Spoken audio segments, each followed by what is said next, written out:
You be moo. You think they wise. You're a moo man. Once upon a time, thousands and thousands of years ago, I expect, for no one ever hears of Witch Nada in these days, an old witch named Nada used to jump on her broomstick with another broom in her hand. She used to fly about the sky, brushing away the cobwebs, as she called them.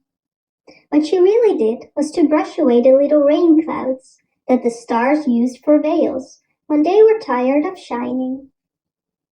"You let our veils stay over our faces," said the little stars, quite angry with old Witch Nada. "We want them. You wicked old witch, go away, go away." But Witch Nada would only laugh a cackling laugh and go on with her broom, sweeping away the cobwebs. "Silly little stars," said old Witch Nada. "They would have the sky in a most untidy state if it weren't for me. I have to sweep every night. If I didn't, the sky would be filled with cobwebs. Veils indeed. Those silly little things do not know the difference between a veil and a cobweb." One night, the stars were all wearing their veils when along came old Witch Nada with her broom and whisked them off. And the little stars were so angry they forgot their nice manners. And many of them rushed at old Witch Nada, darting little sharp points right into her face and making her wink and blink so that she couldn't see where she was going. And she bumped right into the moon, who was just coming out from behind a cloud to see what was going on. "Look out where you are going, old witch," he called. Old Nada dropped her broom and made a grab for the moon, and she caught him too, right by the nose. "Here, here, here, let go of my nose," he cried. But old Witch Nada did not let go. She hung on and carried him off to her house on the top of a high mountain.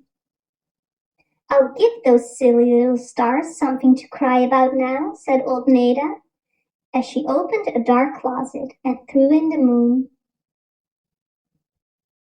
"They won't have any moonlight for a while, and if I can get the sun, I can have all the things my own way in the sky and make those stars sorry they were rude to me tonight."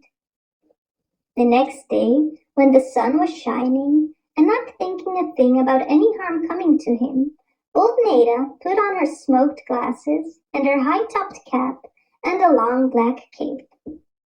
Then she jumped on her broomstick and flew straight for the sun. Of course, the stars were asleep and could not warn the sun, and he thought it was a black cloud he saw sailing toward him. "Ha, now I can take a little nap," he said. "Here comes a black cloud, which I can hide behind for a while.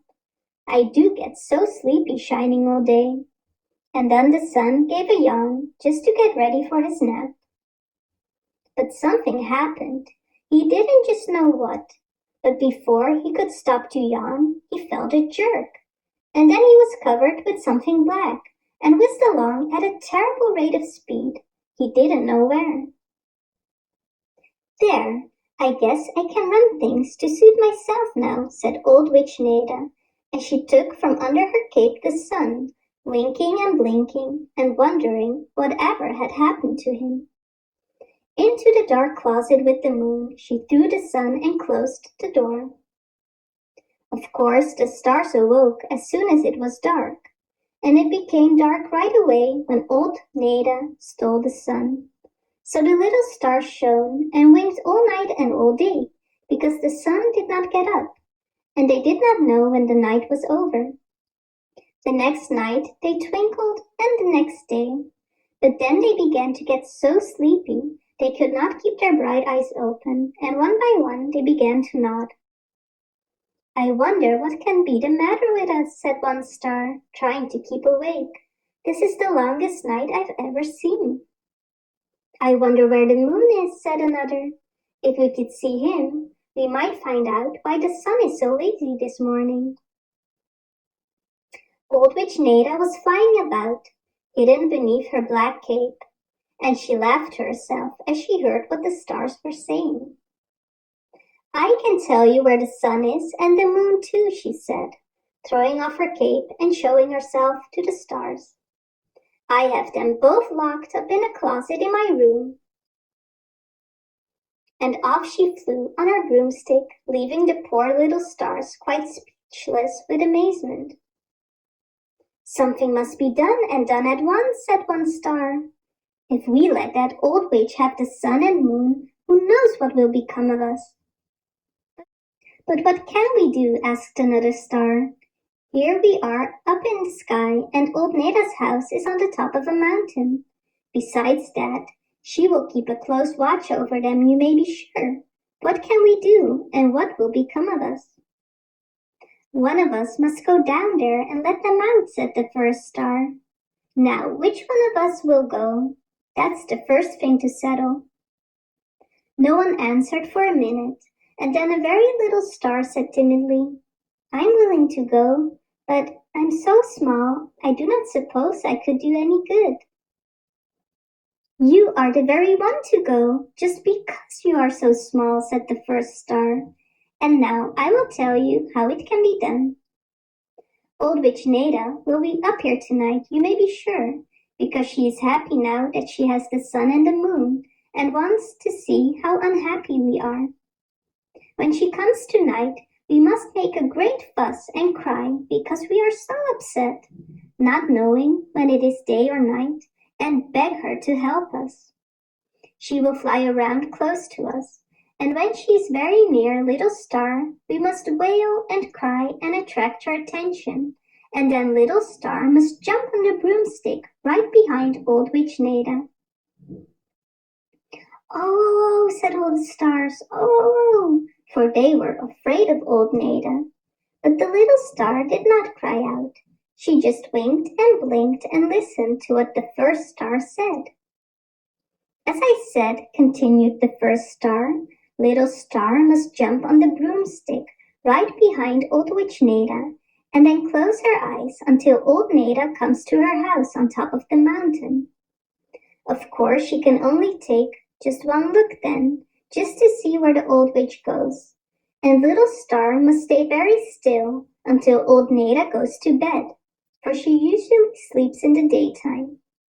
When all is still, and you are sure old Witch Neda sleeps, then you must go about very carefully and quietly until you find the closet where the sun and the moon are kept prisoners, and unlock the door." "But what good will that do?" asked one star. "They will be out of the closet. But how will they ever get back to their places in the sky? The old witch will never bring them, of course." "Wait, my dear sister, and I will tell you even how that can be managed," said the first star. "After you have released the sun and the moon, Little Star, you must hurry to the place where the old witch keeps her magic broomstick and jump on it. Smooth it 3 times one way, and then 3 times in the opposite direction, and it will obey you. You must be very careful, however, to smooth it but one way until you have the sun and moon safely on it with you. But hush, hush, here comes Old Witch Neda." Old Witch Neda cackled and chuckled when she heard the wailing and crying the stars were making over the loss of the sun and the moon.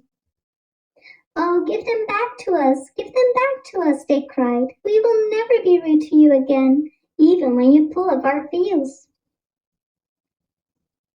"Ha ha," said the old witch, laughing loudly.